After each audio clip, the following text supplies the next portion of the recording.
والصلاة والسلام على خاتم النبيين أما بعد فأعوذ بالله من الشيطان الرجيم بسم الله الرحمن الرحيم الصلاة والسلام عليك يا رسول الله وعلى آلك وأصحابك يا حبيب الله الصلاة والسلام عليك يا نبي الله وعلى آلك وأصحابك يا نور الله۔ درود پاک پڑھنے کے بے شمار فضائل و برکات ہیں۔ اسلام کے پہلے خلیفہ حضرت ابوبکر صدیق رضی اللہ تعالی عنہ فرماتے ہیں، حضور اکرم نور مجسم صلی اللہ تعالی علیہ وسلم پر درود پڑھنا پانی سے آگ کو بجھانے سے بھی زیادہ تیزی سے گناہوں کو مٹانے والا ہے، اور آپ علیہ الصلوۃ والسلام پر سلام بھیجنا غلام آزاد کرنے سے افضل ہے۔ آپ ذرا غور کریں کہ پانی آگ پہ ڈالیں تو جتنی تیزی سے آگ بجھتی ہے، فرمایا ایسے گناہ مٹتے چلے جاتے ہیں، یعنی دوسرے لفظوں میں گناہوں کی وجہ سے جہنم کی آگ بڑھ رہی ہے۔ اگر آپ اس آگ کو اس گناہوں کی آگ کو بجھانا چاہتے ہیں تو درود پاک پڑھتے چلے جائیں، اللہ کی رحمت سے گناہ معاف ہوتے جائیں گے، آگ بھی بجھتی چلی جائے گی انشاءاللہ۔ اور فرمایا کہ نبی پاک علیہ الصلوۃ والسلام پر درود بھیجنا، سلام بھیجنا غلام آزاد کرنے سے افضل ہے۔ تو اب ہمیں چاہیے کہ ہم چلتے پھرتے اٹھتے بیٹھتے کثرت کے ساتھ درود پاک پڑھیں۔ سیدی اعلیٰ حضرت کیا خوبصورت اشعار لکھتے ہیں نا، اپنے خطاواروں کو اپنے ہی دامن میں لو، اپنے خطاواروں کو اپنے ہی دامن میں لو، اپنے خطاواروں کو اپنے ہی دامن میں لو، اپنے ہی دامن میں لو، کون کرے یہ بھلا تم پہ کروڑوں درود، کون کرے یہ بھلا۔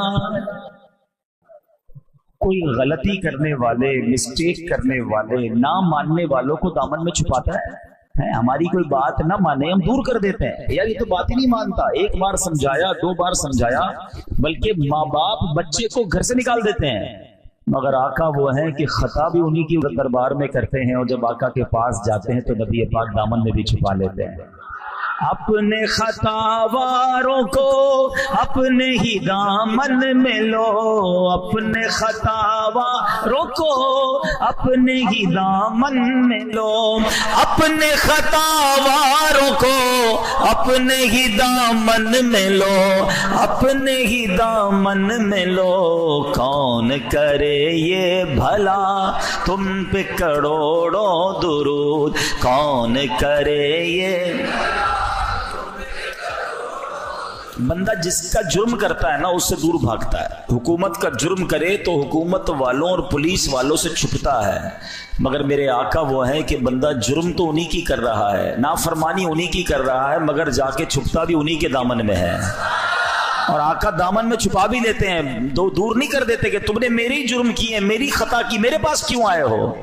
دنیا میں لوگ چور سے، ڈاکو جو ہوتا ہے چور ہوتا ہے، مجرم ہوتا ہے، پولیس سے چھپتا ہے، آقا کی شان یہ ہے کہ خطاوار بھی ان کے، مجرم بھی ان کے، اور جا کے چھپتے بھی انہی کے دامن میں ہیں۔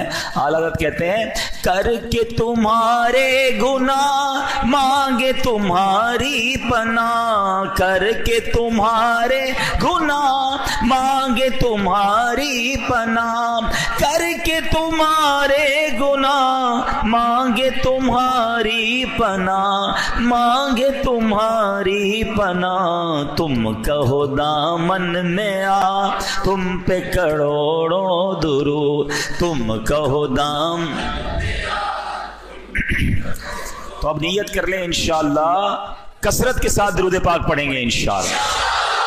آئیے مل کر محبت کے ساتھ با آواز بلند درود پاک پڑھ لیں۔ صلو علی الحبیب صلی اللہ تعالی علی محمد صلی اللہ علیہ وسلم۔ مسلمانوں کے پہلے خلیفہ امیر المومنین حضرت ابوبکر صدیق رضی اللہ تعالیٰ کمال کی ہستی ہیں، کمال کی شخصیت ہیں، ایسی ہستی ہیں کہ جب بھی ان کا نام لیتے ہیں تو ایمان تازہ ہو جاتا ہے۔ ایک بڑا ہی کمال کا واقعہ آپ کے ایمان لانے کے حوالے سے، بہت سارے واقعات ملتے ہیں، مختلف واقعات ملتے ہیں، آپ کے ایمان لانے کا واقعہ بڑا نرالا ہے۔ آپ نبی پاک علیہ الصلوۃ والسلام کے بڑے قریبی دوستوں میں سے ہیں. 18 سال عمر تھی آپ کی.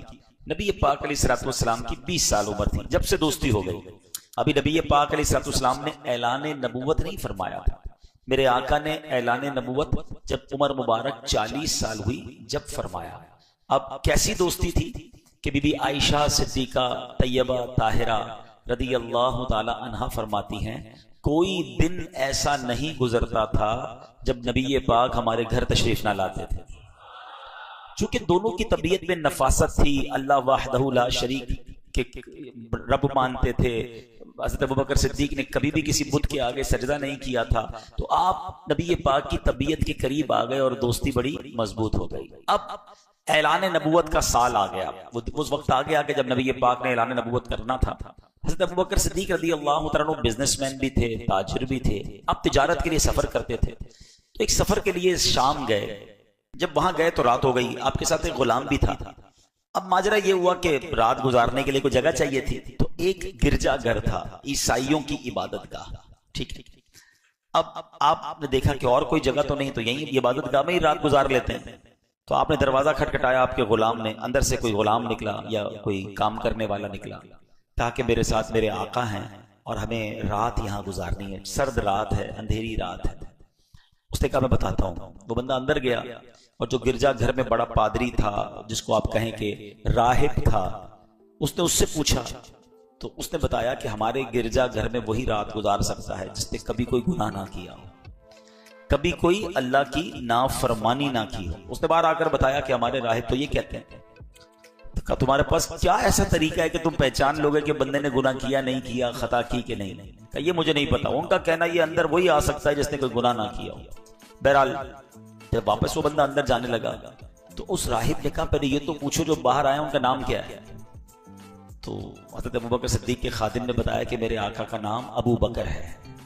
اس نے جا کر اندر نام بتایا کہ واپس جاؤ پوچھو ان کے والد کا نام کیا ہے. واپس آئے کہ میرے والد کا نام ابو قحافہ ہے. اندر جا کر نام بتایا ابو قحافہ. بولا فوراً لے کر آؤ, عزت کے ساتھ لے کر آؤ. اب وہ عزت کے ساتھ اندر لے کر آیا. کہاں مکہ پاک سے آئے, کہاں مکہ پاک سے آئے. مکہ وہی بستی جو پہاڑوں کے درمیان ہے, درخت کھجور کے درخت ہے, کہا وہی بستی ہے. اب وہ راہب بہت عزت سے بات کرنے لگا. اس نے اپنی کتابیں نکالی, پرانی کتابیں, آسمانی کتابیں.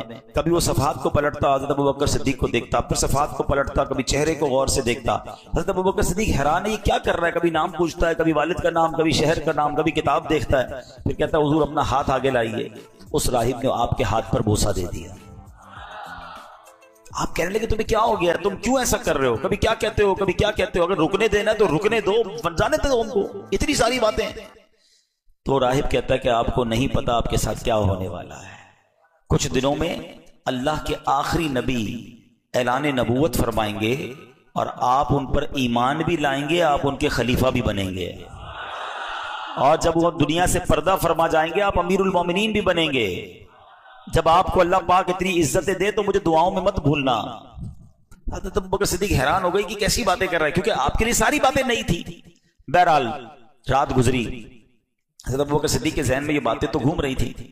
اس کے بعد کچھ ہی دنوں کے بعد آپ واپس مکہ پاک گئے تو ابو جہل سے ملاقات ہو گئی. ابو جہل یاد رہے سخت نبی پاک کا دشمن تو تھا. ابو جہل سے جب ملاقات ہوئی تو ابو جہل کہتا ہے اے ابو بکر تمہیں پتا ہے تم جس کے بڑے پکے دوست ہو, وہ بڑی عجیب عجیب باتیں کرنے لگ گیا ہے. کیا باتیں کر رہے ہیں؟ وہ ان کے دوست تھے نبی پاک کے. کہ وہ کہتے ہیں میں اللہ کا جو آخری نبی ہوں, اللہ وحدہ لا شریک کی باتیں کرتے ہیں, بتوں کے خلاف بات کرتے ہیں. حضرت ابوبکر صدیق حیران ہو گئے. تلاش کرتے کرتے نبی پاک کے پاس پہنچے. جیسے پیارے آقا کے پاس پہنچے نبی پاک مسکرا رہے تھے. کہا اے ابو بکر اللہ کا آخری نبی تمہیں ایمان کی دعوت دیتا ہے, ایمان لانے میں تم سب سے پہل کر لو, سبقت لے جاؤ. حضرت ابوبکر کہتے ہیں حضور آپ پر مجھے یقین تو ہے, بہت سالوں سے آپ کو جانتا ہوں, آپ صادق ہیں, آپ امین ہیں, آپ سچی باتیں کرتے ہیں, مگر جب بھی کوئی نبی آتا ہے وہ کوئی نشانی لاتا ہے, آپ بھی مجھے کوئی نشانی دکھا دیں تو مجھے اطمینان ہو جائے گا. نبی پاک علیہ السلام فرماتے ابو بکر کیا راہب کی باتیں یاد نہیں ہیں؟ اور تمہیں کتنی نشانیاں چاہیے, کیا وہ رات تمہیں یاد نہیں جو تمہارے ساتھ گزری تھی؟ اللہ اکبر. صدیق اکبر کہتے ہیں جو نبی ہزاروں میل دور ہونے والی ہماری باتوں کو جانتا ہے, ہم نے کیا آپس میں باتیں کی وہ بھی جانتا ہے, اب اور کسی نشانی کی کیا ضرورت ہے؟ کلمہ پڑھا لا الہ الا اللہ محمد الرسول اللہ, اور صدیق اکبر اسلام میں داخل ہو گئے. سب سے پہلے ایمان لانے والے کون ہیں؟ مردوں میں سب سے پہلے ایمان لانے والے حضرت ابوبکر صدیق رضی اللہ عنہ۔ عورتوں میں سب سے پہلے ایمان لانے والی کون ہے؟ بی بی خدیجۃ الکبریٰ رضی اللہ تعالی عنہ۔ بچوں میں سب سے پہلے ایمان لانے والے کون ہیں؟ مولا علی شیر خدا کرم اللہ تعالی وجہ الکریم۔ اچھا یہ باتیں تو ہمیں پتہ ہونی چاہیے، مگر میں ایک بڑی گہری بات کہنے چاہتا ہوں۔ یہ تینوں کون تھے؟ اگر غور کریں نا، پہلے ایمان لانے والا سب سے قریبی دوست، پہلے ایمان لانے والی آپ کی زوجہ محترمہ، پہلے ایمان لانے والا بچہ کون؟ جو آپ کے گھر میں بڑا ہو رہا ہے۔ نبی پاک کے سب سے قریبی لوگ ہیں، آپ پوائنٹ سمجھ رہے ہیں؟ آقا کے سب سے زیادہ قریب یہ تین ہستیاں ہیں، اور تینوں نے جیسے ہی سنا کہ نبی پاک اللہ کی طرف بلا رہے ہیں، ایک منٹ نہیں لگایا، کلمہ پڑھا اور مسلمان ہو گئے۔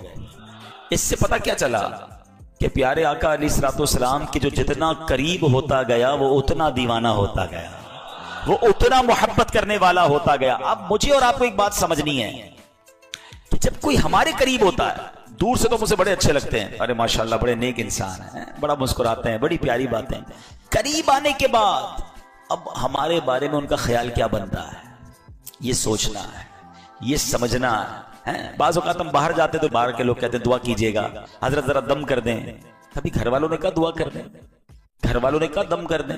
سوچئے نا، گھر میں ہماری ویلیو کیا ہے؟ باہر تو بن جاتی ہے ویلیو، کیونکہ باہر والے تھوڑی دیر کے لیے ملتے ہیں۔ مزہ یہ ہے کہ ہماری خلوتیں، ہم اکیلے میں بھی اتنے نیک ہوں جتنے باہر نظر آتے ہیں، بلکہ اس سے زیادہ نیک ہوں، لیکن حال برا ہے۔ بظاہر تو لوگوں کے سامنے ہم نیک پرہیزگار، مگر تنہائی میں حال کیا ہوتا ہے؟ تو اے میرے پیارے اسلامی بھائیوں، نبی پاک کا یہ وصف بتا رہا ہے کہ ہمارے بڑے ایسے ہوتے تھے، بزرگ ایسے ہوتے تھے، اور آج بھی ہیں، اللہ والے ایسے ہی ہوتے ہیں کہ ان سے جتنا قریب جاؤ بندہ اتنی محبت میں گرفتار ہو جاتا ہے، اتنی عقیدت میں اضافہ ہو جاتا ہے، ان کی اور عبادتیں پتہ چلتی ہیں۔ ہمارے قریب آتے ہیں بندے کو ہمارے کرتوت پتہ چلتے ہیں۔ تو یہ غور کرنے والی بات ہے۔ اللہ کرے کہ ہماری خلوتیں اور ہماری جلوتیں سب پاکیزہ ہو جائیں۔ اب ہم چلتے ہیں کہ ہم یہ سمجھیں کہ ظاہر، ہمارا جو ظاہر ہوتا ہے نا، اس پر ہم بڑی توجہ دیتے ہیں۔ روز منہ دھوئیں گے، دانت صاف کریں گے، کپڑے پہنیں گے، خوشبو لگائیں گے، کپڑے پہ داغ لگ جائے تو کسی محفل میں نہیں جائیں گے، دعوت میں نہیں جائیں گے، یار لوگ دیکھیں گے۔ ذرا غور طلب بات سمجھیے گا، ظاہر کو کون دیکھتا ہے؟ لوگ دیکھتے ہیں۔ جس کو لوگ دیکھتے ہیں میں اس کی صفائی کی بڑی کوشش کرتا ہوں۔ آپ کو پتہ ہے رب کی نگاہ رحمت کہاں ہوتی ہے؟ دل پر۔ دل کی صفائی کا کوئی خیال نہیں ہے۔ اللہ دل دیکھ رہا ہے، دل چاہے کتنا ہی گندا، کتنا ہی میلا، کتنا ہی بدبودار ہے، اس کی کوئی ٹینشن نہیں، ظاہر صاف کرنا ہے۔ آپ دیکھیں نبی پاک کی دعاؤں میں بھی ایک میسج ہوتا ہے۔ وہ میسج کیا ہے؟ ہم آئینہ دیکھنے کی دعا یاد ہے کسی کو؟ اللہم حسنت خلقی، اللہ تو نے میرا چہرہ اچھا بنا دیا، تیری مہربانی، فحسن خلوقی، اللہ اخلاق بھی اچھا کر دے۔ مزہ اس میں چہرہ اچھا ہونا واقعی نعمت ہے، مگر اس سے بڑی نعمت یہ کہ بندے کا دل بھی اچھا ہو جائے، بندہ اللہ کی بارگاہ میں بھی مقبول ہو جائے۔ تو ہمیں یہ سوچنا ہے کہ ہم باطن کی صفائی، اندر ہمارا صاف ہو، دل اجیالہ ہو، گناہوں بھرا نہ ہو، اس کی فکر کرنی چاہیے۔ احادیث میں مضمون ملتا ہے کہ اللہ کریم تمہارے مالوں اور تمہارے چہروں پر نظر نہیں فرماتا، اللہ تمہارے دلوں پر نظر فرماتا ہے۔ قلوبکم، اللہ تمہارے دلوں پر نظر فرماتا ہے۔ اللہ کرے کہ ہم ہمارے اپنے دلوں کو صاف کرنے والے بن جائیں۔ صدیق اکبر رضی اللہ عنہ کے بارے میں مزید آتا ہے کہ آپ کے ایمان کا عالم کیا تھا کہ سورہ آل عمران آیت نمبر 79 میں اللہ پاک ارشاد فرماتا ہے کونوا ربانیین، یعنی اللہ والے ہو جاؤ۔ حضرت ابو عباس عطا رحمت اللہ تعالی کی خدمت میں سوال ہوا، اس آیت کریمہ میں اللہ پاک نے ہمیں کس جیسا ہونے کا حکم دیا ہے؟ کیونکہ اللہ نے تو یہ فرمایا کہ اللہ والے ہو جاؤ۔ آئے ہائے، حضرت ابو عباس عطا فرماتے ہیں کہ ہمیں اس آیت میں حکم دیا جا رہا ہے کہ صدیق اکبر جیسے ہو جاؤ۔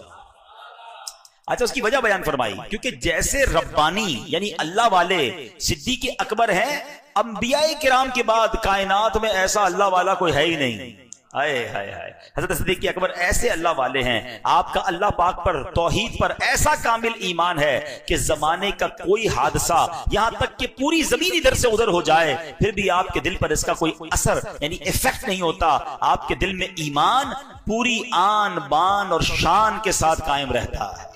اے میرے پیارے اسلامی بھائیوں، سرکار دو عالم صلی اللہ تعالی علیہ وسلم نے حضرت صدیق اکبر رضی اللہ تعالیٰ عنہ کے ایمان کے بارے میں کیا خوبصورت خود ارشاد فرمایا۔ دیکھیں میں اور آپ تو تمنا کرتے ہیں نا کہ ہمارا ایمان مضبوط ہو جائے، مگر نبی پاک علیہ الصلوۃ والسلام کیا خود ارشاد فرماتے ہیں، آقا فرماتے ہیں کہ اگر ابو بکر کا ایمان تمام اہل زمین کے ایمان کے ساتھ تولا جائے تو ابو بکر کا ایمان وزنی ہوگا۔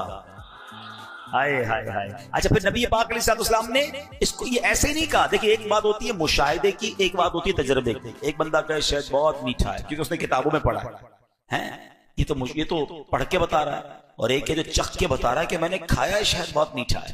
جو تجربہ کر کے بتاتا ہے نا اس کی بات میں بڑا کانفیڈنس ہوتا ہے۔ خیر نبی پاک تو جو فرمایا حق ہے، مگر اس بات کو پیارے آقا نے تجربے سے بھی دیکھا ہے۔ نبی پاک کی ایک اور حدیث ہے، آقا علیہ الصلوۃ والسلام فرماتے ہیں میں نے دیکھا کہ میں جنت میں داخل ہوا تو ایک ترازو لایا گیا، میری پوری امت کو ایک پلڑے میں رکھا گیا اور مجھے دوسرے پلڑے میں رکھا گیا، تو آقا نے فرمایا میرا وزن میری پوری امت سے زیادہ تھا۔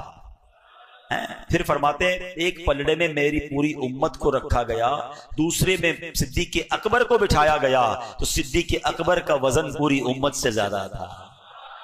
ہائے ہائے ہائے، ایسے ہیں صدیق اکبر، ایسے پیار نہیں کرتے ان سے ہم۔ اللہ پاک سیدنا صدیق اکبر کے ایمان کا صدقہ ہمیں نصیب فرمائے۔ ایمان کیسا مضبوط تھا، نبی پاک کی زبان سے نکلا بس وہ حق ہے۔ واقعہ آپ نے سنا ہوگا نا کہ صدیق اکبر رضی اللہ تعالیٰ عنہ جو ہیں یہ شب معراج 27ویں رجب نبی پاک معراج کر کے واپس تشریف لائے۔ جب آقا واپس تشریف لائے تو نبی پاک نے مکے والوں کو جمع کیا اور بتایا کہ میں رات کے تھوڑے حصے میں مسجد اقصی بھی ہو کر آیا، آسمان کی سیر بھی کرایا۔ تو باقی جو ایمان والے تھے وہ تو بڑے خوش ہوئے، ابو جہل وہ بھی سننے لگا۔ اب اس کو موقع مل گیا کہ یہ تو ایسی بات ہے کسی کو سمجھ نہیں آئے گی۔ اب آپ کہیں کیوں سمجھ نہیں آئے گی؟ اب میں آپ کو سمجھاتا ہوں کہ اگر میں کہوں آپ کو میں عشاء کی نماز عبداللہ گوٹ کی اس مسجد میں پڑھوں اور فجر میں آ کے آپ کو بتاؤں کہ رات میں عشاء پڑھ کے جو نا امریکہ گیا تھا اور فجر میں واپس آ گیا ہوں، تو آپ یہ کہیں گے عبدالحبیب بھائی کی لگتا ہے طبیعت ٹھیک نہیں ہے، یا تو یہ خواب میں گئے تھے۔ ٹھیک ہے، دو میں سے ایک بات ہو سکتی ہے، اتنی دیر میں تو بندہ وہاں سے ہو کر آ نہیں سکتا، کیونکہ نبی پاک رات بھی ان کے ساتھ تھے اور بیت المقدس اور مکہ پاک کا راستہ 1 مہینے کا تھا۔ اب تو جہاز آ گئے نا، پہلے اونٹوں پر گھوڑوں پر سفر ہوتا تھا، 1 مہینہ جانے کا راستہ 1 مہینہ واپسی کا راستہ۔ ابو جہل نے کہا اے محمد صلی اللہ علیہ وسلم جو آپ ابھی کہہ رہے ہیں میں اور لوگ جمع کر دوں آپ کہہ دیں گے؟ نبی پاک نے فرمایا بالکل بتاؤں گا، بالکل کہہ دوں گا۔ ابو جہل نے کیا کیا؟ اور لوگوں کو جمع کیا، کہا دیکھو جس کو تم اللہ کا نبی مانتے ہو، جو اللہ کا نبی ہونے کا دعویٰ کرتا ہے، وہ کیا باتیں کر رہے ہیں؟ نبی پاک نے فرمایا کہ میں رات تھوڑے حصے میں بیت المقدس ہو کر آ گیا۔ لوگ ہنسنے لگے، معاذ اللہ مذاق اڑانے لگے۔ اب ابو جہل کو یاد آیا کہ یہ تو موقع ہے ابو بکر کو اپنے ایمان سے ہلانے کا ہے۔ سیدنا ابو بکر رضی اللہ عنہ جب سے ایمان لائے تھے نا، مسلمانوں کو تو بڑی تقویت مل گئی تھی، طاقت مل گئی تھی۔ یہ کفار بڑے پریشان تھے کیونکہ آپ بڑے تاجر تھے، بڑا نام تھا، آپ کا روب تھا۔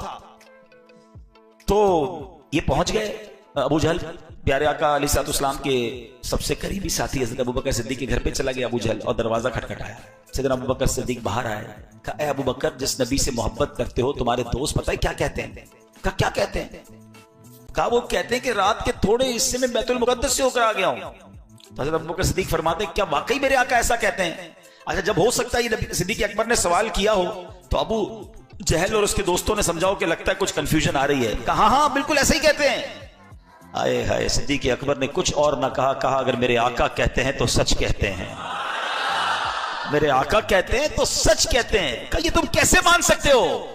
کیا شاندار جواب دیا صدیق اکبر نے۔ آپ فرماتے ہیں میں تو اس سے بڑی خبروں کو مانتا ہوں۔ وہ بتاتے ہیں میرے پاس جبریل آتے ہیں، آسمان سے فرشتہ آتا ہے، وہ اللہ کی وحی لے کر آتا ہے، میں تو دیکھتا نہیں، میں وہ بھی مانتا ہوں۔ ارے وہ فرماتے جنت ہے، دوزخ ہے، قیامت آنے والی ہے، اللہ ایک ہے، وحدہ لا شریک ہے، میں نے رب کو نہیں دیکھا۔ میرے آقا فرماتے ہیں میں نے رب کو مانا۔ وہ کہتے ہیں جبریل آتے ہیں، میں نے جبریل کو مانا۔ وہ کہتے ہیں قرآن اترتا ہے، میں نے قرآن کو مانا۔ ارے جب آسمانی باتیں مانتا ہوں تو یہ تو ویسی زمینی بات ہے، میرے آقا نے فرمایا تو حق فرمایا۔ اچھا صدیق اکبر رضی اللہ تعالیٰ نے جو کیا نا، وہ پنجابی لوگ بڑی اچھی بات کہتے ہیں، وہ کہتے ہیں اسی منن والے سوچن والے نہیں ہیں۔ ہاں لبیک کہا نا انہوں نے، آقا نے فرمایا، حضور آپ نے کہا تو حق کہا، نبی پاک سے پوچھنے بھی نہیں گئے۔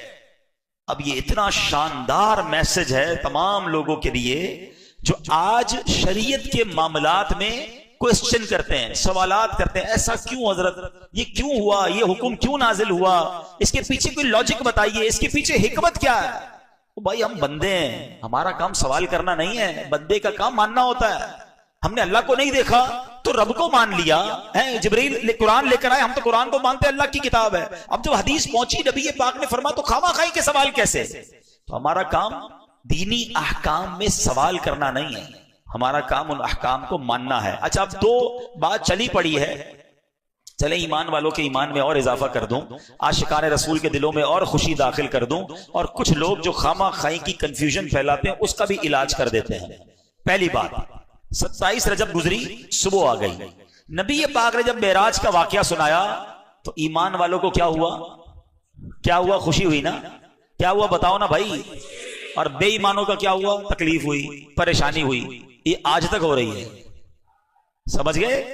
ہاں، آج بھی شب معراج آتی ہے تو کچھ عاشقان رسول جھوم جھوم کر کہتے ہیں شاہ دولہ بنا آج کی رات۔ ایمان والوں کو آج بھی خوشی ہو رہی ہے، جن کے دلوں میں پرابلم ہے ان کو آج بھی پرابلم ہو رہی ہے۔ تو پہلے یہ سمجھ لو۔ دوسرا، اب لاجیکلی جواب سمجھ لو۔ کچھ لوگ کیا کہتے ہیں، خواہ خواہ معراج کی اتنی عظیم سعادت، اتنے بڑے معجزے کو معاذ اللہ کم دکھانے کے لیے کہتے ہیں کہ یہ معراج جو ہوئی تھی نا یہ خواب میں ہوئی تھی۔ معاذ اللہ، وہ کیا کہتے ہیں، نبی پاک خواب میں تشریف لے گئے تھے۔ اب میں آپ کو بڑی آسانی سے لاجیکلی سمجھا دیتا ہوں، غور سے سنو گے تو آئندہ کبھی وسوسہ کوئی ڈال نہیں سکے گا، ٹھیک ہے؟ کبھی آپ صبح اٹھیں، اتنے سارے لوگ بیٹھے، ہمارے گھر میں بھی چھوٹے چھوٹے بچے ہوتے ہیں، کوئی بچہ صبح اٹھ کر کہے کہ ابو جان رات میں خواب میں جو ہے نا لاہور بھی گیا، اسلام آباد بھی گیا، اس کے بعد مکے بھی گیا، مدینے بھی گیا، صبح اٹھا تو بستر پر تھا، تو آپ کیا کہیں گے؟ چلو بیٹا مبارک ہو، ماشاءاللہ مکہ مدینہ دیکھا، لیکن خواب میں سارے گھومتے رہتے ہیں۔ خواب میں کوئی بھی کہیں چلا جائے کوئی پابندی تو نہیں ہے نا، اور کوئی بڑا کمال بھی نہیں ہے۔ ایک بڑا لاجیکلی سوال، حکمت والا سوال آپ سے کر رہا ہوں، اگر نبی پاک نے 28 رجب کی صبح یہ کہا تھا کہ میں رات کے اندر خواب میں بیت المقدس دیکھ کر آیا ہوں تو جھگڑا بنتا؟